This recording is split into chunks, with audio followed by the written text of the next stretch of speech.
Oke teman-teman, untuk hari ini saya akan memutarkan sebuah video atau berita, dan untuk video atau berita kali ini yang dibahas yaitu tentang PDIP atau Partai PDIP. Nah, dan Partai PDIP ini, ini bentar lagi akan mengadakan yaitu Kongres. Nah, dan untuk pembahasan atau komentar kali ini, nah ini PDIP ini lagi sedang mode senyap.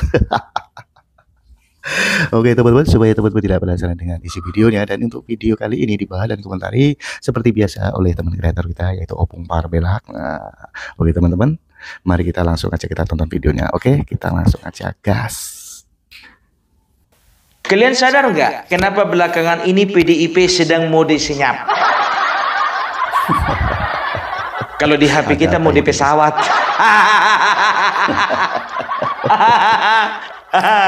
Oh, berarti mereka sedang dalam ketinggian, Pung. Makanya dibikin mode senyap. Emang handphone. Kalau handphone iya mode pesawat, mode senyap. Nggak boleh ada panggilan masuk kan, begitu kan? Tapi kalau ini ku tengok ya kan, modelnya Deddy Sitorus, modelnya siapa namanya itu, si Adiana Pitupulu, ya kan, udah nggak mau berkuar-kuar lagi, ya kan? Apa gara-gara komandannya di penjara? Nggak tahu juga kita. Iya kan? Dan tahu nggak kalian, makin kesini yang bersuara itu cuman kelas-kelas Guntur Romli. Guntur Romli mah nggak usah dipercaya, sedangkan partainya sendiri nggak percaya sama dia, makanya dia dipecat jadi juru bicara. Guntur Romli dipecat, udah nggak ada lagi embel-embel juru bicara. Ya. Jadi bisa dikatakan yang pertama alasannya itu ya, kenapa PDIP sekarang lagi mode senyap ya. Yang pertama itu mereka lagi persiapan Kongres. Loh, kenapa rupanya Pung, apa masalahnya dengan Kongres? Iya, takut diacak-acak.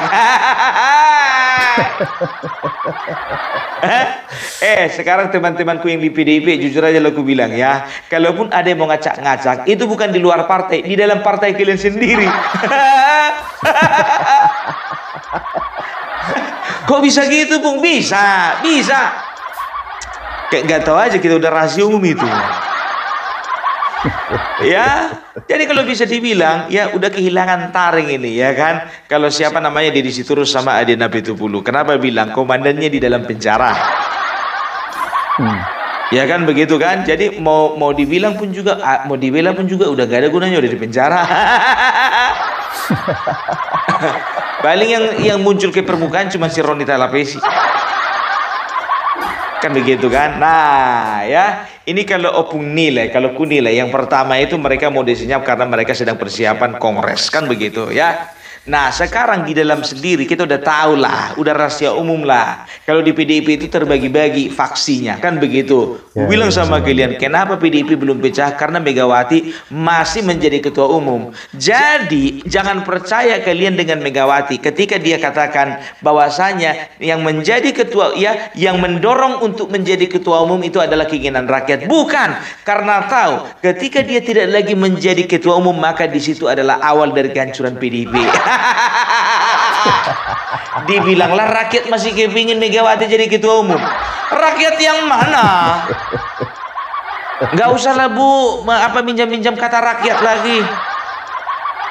Iya, karena sebagian besar ini udah nggak terwakili lagi sama kalian.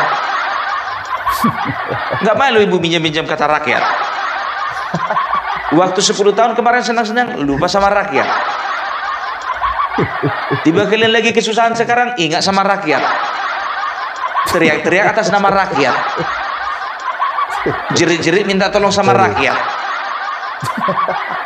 Tapi maaf, rakyat nggak mau mendengar jeritan kalian. Tolong, rakyat tolong. Yang ada ninggalkan kalian rakyat kalian itu. Ya, jadi itu aja intinya. Karena di dalam itu sebetulnya juga lagi chaos. Chaos ya, bukan chaos. Kalau chaos itu untuk makan bakso tuh. Saus Pung. Ya, Makanya sekarang biar tahu kalian, sekarang itu PDIP ya sedang melewati masa-masa kritis. Masa kritis gimana maksudnya? Jadi begini ya, waktu Hasto belum di penjara, masih di luar penjara ya, kita itu bisa melihat bahwasanya Hasto itu adalah representasi daripada PDIP. Hasto adalah PDIP dan PDIP adalah Hasto. Jadi jadi Megawati itu cuma sekedar bayangan saja, hanya bayang-bayang gitu loh. Walaupun ketua umum ya bisa dikatakan secara organisasi sekjen itu bisa sekaligus fungsinya sebagai ketua harian gitu loh ya. Jadi makanya sebetulnya ya yang membuat PDIP makin runyam itu bukan Megawati, bukan Hasto ya. Hasto adalah congor yang paling berbahaya ya, yang menjadi racun sehingga PDIP merusak tatanan organisasi baik dari dalam maupun juga ya di luar daripada kepengurusan. Kau penilaianmu dari mana itu, Bung? Tanya Sudarsono. Tanya sama Bapak Sudarsono. Aku udah bilang sama kalian ya, aku bilang sama kalian, aku tidak ada hubungannya sama barisan Sudarsono Jokowi lover. Tapi ya kami sama-sama berjuang ya, Bapak Sudarsono Jokowi lover dan juga kami konten kreator sama-sama berjuang melawan hoax, sama-sama berjuang mendukung pemerintahan yang sah dan juga sama-sama berjuang membela Bapak Jokowi daripada pembenci bodoh. Iya. Kemarin dia terus dilapor polisi. Aha, berarti dia terus diam karena Bapak Sudarsono sudah melaporkannya ke polisi.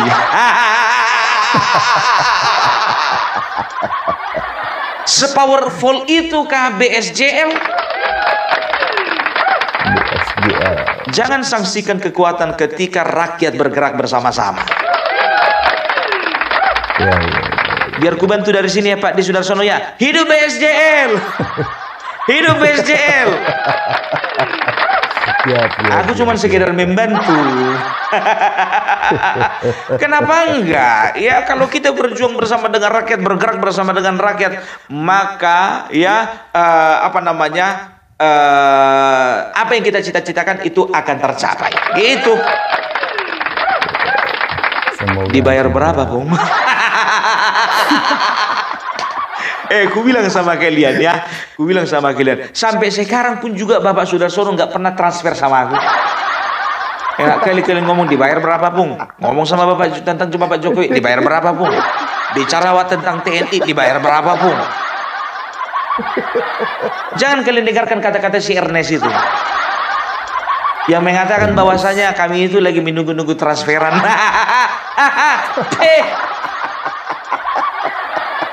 Buka matamu itu lebar-lebar, Ernest, buka. Pakai apa kemarin? Aku bilang pakai korek api. Aduh, ya. Jadi PDIP sekarang lagi runyam, ya. Komandan 2 ya itu sedang di dalam penjara. Otomatis komunikasi mereka itu ya sudah sangat terbatas sekalipun. Kalau sempat memang misalnya si Hasto bisa pegang HP di penjara, ku pertanyakan itu keamanan dan juga keketatan di dalam penjara tersebut. Gak bakalan bisa, Pung, yang penjara soalnya KPK itu. Titipan KPK itu. Titipan KPK. Yang jaga pun juga itu, Pung, adalah orang-orang yang istilahnya memang betul-betul kompeten itu, Pung. Ya mudah-mudahan lah.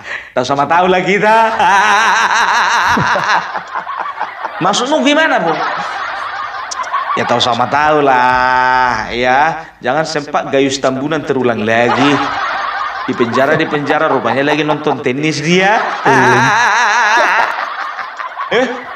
Ya memang ini Opung bersuara gitu loh untuk Kementerian Politik dan Hukum ya, Politik dan Keamanan ya dan juga kalau nggak salah kalau lapas kayaknya nggak di bawah itu lagi lah, kayaknya ada kementerian tersendiri ya. Jadi minta tolonglah ya untuk Hasto jangan sempat terulang lagi kejadian yang dialami oleh Gayus Tambunan.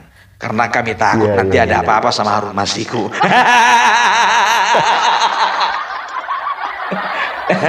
Tolong juga Harun Masiku ya, dimanapun kau berada, tolong keluar dulu kau sayang. Ya kalau kau masih hidup, tapi kalau memang kau udah nggak ada lagi di dunia ini, ya kami hanya mendoakan supaya dosa-dosamu diampuni yang Maha Kuasa. Sebelum misalnya kau dihabisi, misalnya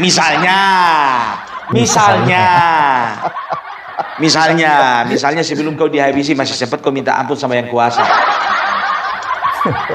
Oleh karena cita-citamu yang gak kesampaian jadi anggota DPR, rusuh satu negara kau bikin. Mudah-mudahan ya kan, nggak tahu juga ya kan. Coba ada nggak kalian yang concern dengan hidup matinya Harun Masiku? Nggak ada kan, ya paling ya mati-mati ya hidup-hidup. Ya karena sampai sekarang pun juga ya belum ada keluarganya speak up, katanya udah dicerain, katanya. Mungkin itu sebagai alibi ya, supaya nggak ditanya-tanya sama pihak yang berwajib. Jadi kalau ditanya, Bu, sebetulnya gimana keadaannya suami Ibu? Loh, ini udah mantan loh Pak. Saya nggak ada hubungan lagi sama Harun Masiku Pak. Ah, yang betul Bu.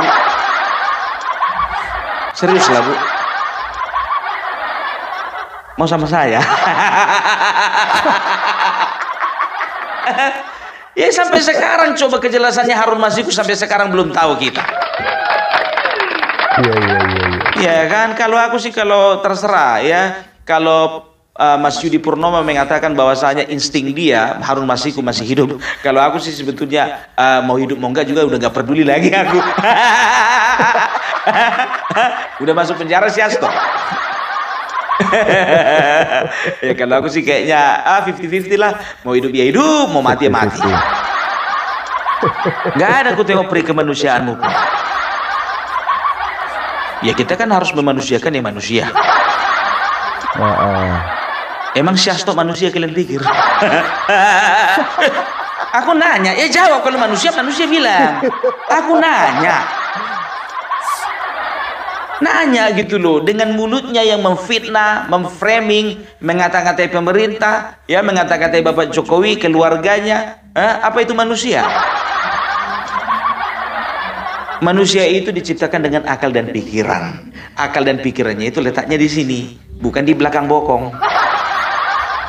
Sebentar dulu, Bung, di belakang bokong maksudnya apa? Bokong itu udah bagian belakang paling bawah, Bung. Ya begini, di belakang bokong itu artinya isi kepalanya itu udah pindah di luar pantat gitu loh. Kalau di dalam pantat berarti masih anggota tubuh. Kalau di luar bokong berarti udah nggak termasuk lagi anggota tubuh. Ada aja jawabanmu, Bung. Jorok kau, Bung. Inilah bahasa apa lagi? Yang apa? Aku cuma dua tahu ya kan, kalau nggak bokong pantat. Apa bahasa paling sopan lagi dari bokong? Bagian pinggul agak bawah gitu. Ya itu dia. Nah sekarang PDIP ya, ku bilang sama kalian, ini sekarang ini lagi was-was nih. Ya kenapa bilang? Jadi orang-orangnya Puan kita udah tahu ya, Puan and the gang ya, dan juga satu lagi Puan and the gang. Kayak mana lah aku menyebutkannya ya? Prananda and the gang. Prananda. Ya kan Hasto ini kan terafiliasi dengan Prananda, katanya ini katanya loh. Dan juga menurut penilaianku ya kan, Hasto itu sebetulnya orangnya Prananda ya.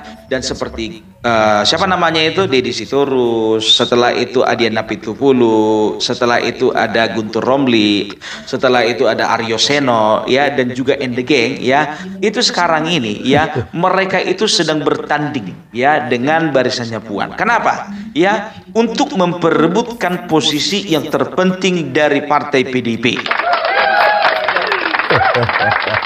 Dan ku bilang sama kalian ya, PDIP ya sekarang ini mereka tidak dipusingkan dengan memilih siapa yang akan jadi sekjen, bukan ya, tapi mereka sedang pusing ya, sedang memikirkan siapa yang akan menjadi pengganti dari Megawati. Itu yang mereka sedang pusingkan. Mereka nggak fokus lagi ke masalah sekjen. Karena apa ya? tidak ada sosok sekjen paling kuat di PDIP selain daripada si Hasto. Kasih tepuk tangan dulu untuk yang ini. 2 periode, Wak.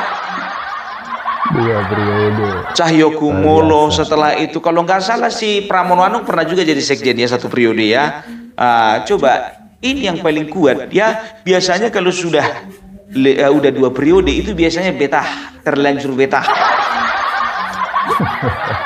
Kan begitu. Nah sekarang ya ini ya katakanlah Prananda ini dengan Hasto ini joinan ya, tapi yang maju di depan kebanyakan itu yang jadi yang jadi strikernya itu adalah si Hasto, kan begitu. Nah si Hasto sekarang kan udah di dalam, kan begitu.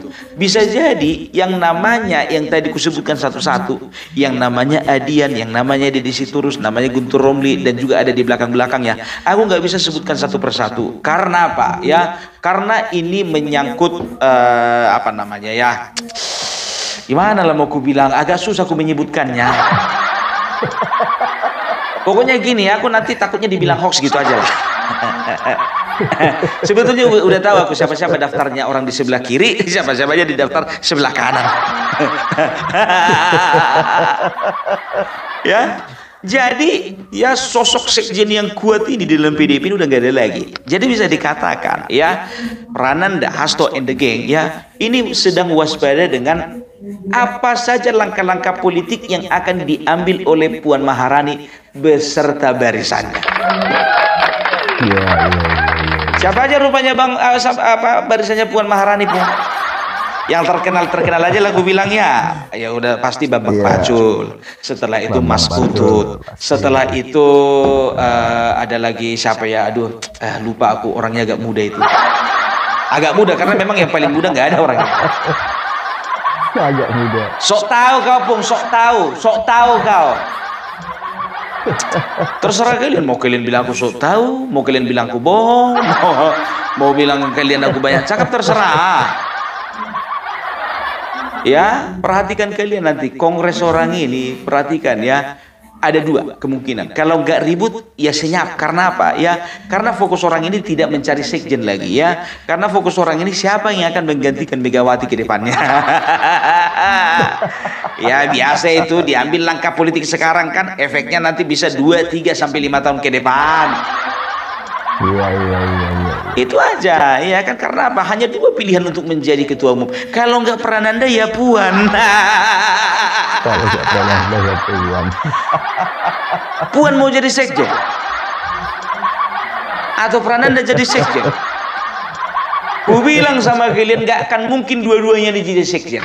Nah, siapapun bisa jadi sekjen. Karena apa? Fokus utama bukan siapa yang jadi sekjen, tapi fokus utama siapa yang akan menggantikan ibu ketua umum. Ketua umum. Nah sekarang Puan Maharani ya, kalian pun juga jangan sempat tertipu. Jangan sempat tertipu ya. Memang nampaknya sekarang Puan Maharani ya kan baik, santun ya, bisa dikatakan ya dialah yang tetap menjaga silaturahmi dengan Bapak Joko Widodo. Tapi kalian bisa lihat kan, waktu PDIP masih baik-baik saja ya, apakah Puan Maharani selalu di samping Bapak Jokowi? Puan Maharani lebih memilih dia itu berada di samping Megawati daripada Jokowi. Itu. Apa percaya kalian Puan Maharani akan lebih mendekatkan dirinya kepada Jokowi daripada mamanya sendiri? Aku nggak percaya. Jadi untuk kedepannya kalian perhatikan Puan Maharani ya, kalau dia bisa mendominasi PDIP ya, dia bisa meletakkan orang-orang pentingnya di dalam PDIP ya, dia akan berusaha bagaimana dia lebih lagi kooperatif dengan pemerintah. Tujuannya apa? Tujuannya yang pertama ya, dia supaya merebut kembali hati masyarakat, kan begitu ya. Yang kedua ya, mencari simpati daripada teman-teman di partai lainnya. Nah kalau sempat Puan Maharani mendominasi, say goodbye lah sama yang namanya Deddy Sitorus. Tapi itu hebatnya partai kader. Kenapa bilang apapun yang terjadi aku tetap di dalam. Iya, iya. Kalau Deddy Sitorus ya apa namanya Deddy Sitorus dan juga ada beberapa pengusaha di dalamnya. Aku tidak terlalu yakin dengan loyalitas orang ini. Karena apa? Mau dibuang, dicampakkan keluar, mau resign daripada partai, ya kan? Mereka ini pengusaha. Iya, iya, iya. Tapi kalau kayak Adian Apitupulu, ya, yang bisa dikatakan dia full kehidupannya itu memang betul-betul untuk partai, ya. Ketika partainya, ya udah mau bilang apa lagi, mau pindah partai pun juga percuma. Ya tua-tua kayak Vandana Beben lah. Aduh. Makanya aku bilang kalau untuk partai PDIP ya, yakin aku, ingat ya, caleg-caleg yang potensial, pengurus-pengurus yang potensial, kader-kader yang potensial, sebentar lagi akan berbondong-bondong keluar dari PDIP. Bikin hoax kau, Pung. Kok bisa? Aku ndak lagi bikin hoax ya. Ini prediksiku gitu, gambaranku. Karena apa? Apalagi nih Bapak Joko Widodo ya sedang sedang meramu ya apa yang akan dilakukannya kalau memang betul-betul dia menciptakan sebuah partai super TBK. Ya, partai super TBK, super terbuka, bukan milik persorangan, bukan seperti Nasdem, bukan seperti Gerindra, bukan seperti Perindo, dan bukan juga seperti PDIP. PDIP katanya memang partai demokrasi, bukan partai persorangan katanya. Tapi secara kita lihat ya kan, secara teknisnya ya Megawati itu pasti akan menurunkan kepengurusannya itu kepada anaknya gitu ya. Dan juga ini bisa dipandang sebagai satu langkah yang negatif bagi para kader-kader potensial ya. Karena apa? Karena mereka biasalah ya, yang namanya seorang politisi itu pragmatis rata-rata. Dia itu akan memanfaatkan situasi dengan sebaik-baiknya dan dia akan mengambil kesempatan dengan sebaik-baiknya. Apalagi seorang pebisnis, Wak. Kalau nggak pebisnis, contohnya kader asli murni cuman dari partai dia hidup, contohnya oke. Tapi yang kader ini kan banyak juga pebisnis, ya kan begitu. Kalau misalnya ada loyalitas, nggak mungkin Surya Paloh keluar dari Golkar bikin Nasdem. Betul. Ya kan, nggak mungkin juga Bapak Wiranto keluar dari Golkar bikin Hanura. Kalau udah ada duit, kenapa enggak? Dan mereka ini pilihannya, mereka akan mencari partai yang berpeluang untuk mengangkat nama mereka.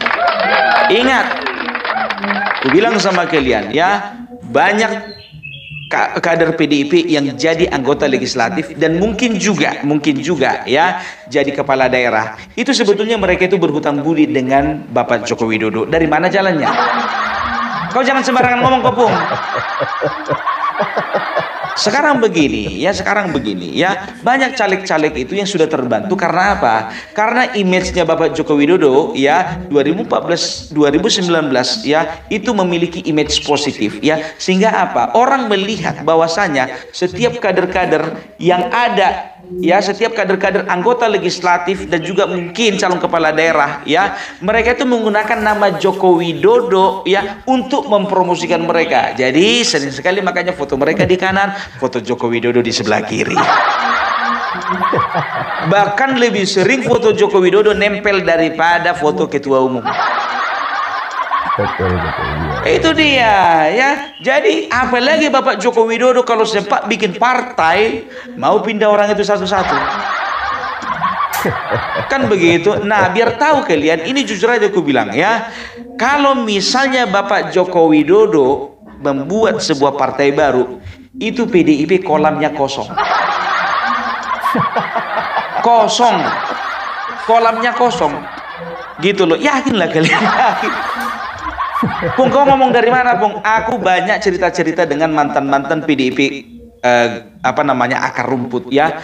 Ada biar tahu kalian kemarin itu ya kan. Ini bukan hoax ini ya kan. Jadi ini sebetulnya pengalaman ini menjadi gambaran di banyak tempat kan begitu ya. Jadi pengurus ranting ya, dia katakan apa, Pung? Aku ini sebetulnya pengurus ranting, Pung. Di mana? Di Simerah. Tapi aku sekarang udah jadi Garuda. Aku bilang sama dia, kenapa harus takut-takut, Pak? Gak usah takut-takut, Pak. Berani kita sekarang. Aku bilang begitu. Apa rupanya itu kan hak konstitusi kita. Iya Pak, cuman nggak enak sama kawan-kawan.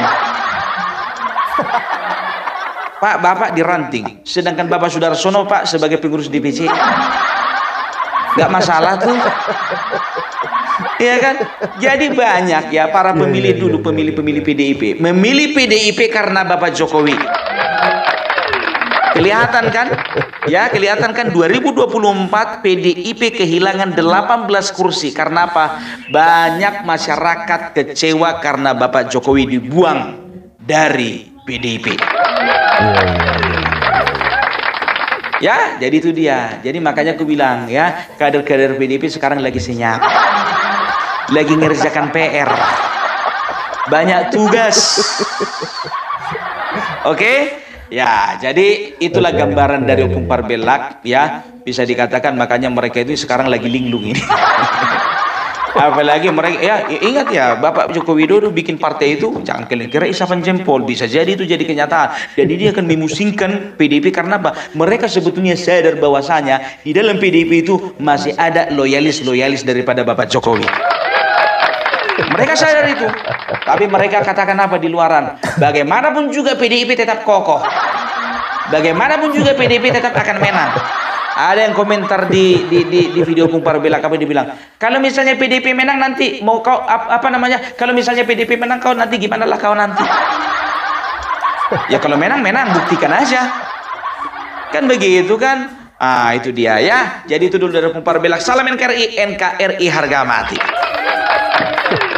Salam. Oke, terima kasih teman-teman yang sudah menonton videonya. Itulah keseruan Opung Parbelak membahas dan komentari tentang PDIP ke depannya atau akan menghadapi yaitu Kongres dengan mode senyap. Gimana menurut pendapat teman-teman? Dan apabila teman-teman ada saran atau ada pendapat, silahkan komen di kolom komentar. Sampai jumpa di video selanjutnya. Selamat beraktivitas. Sampai jumpa.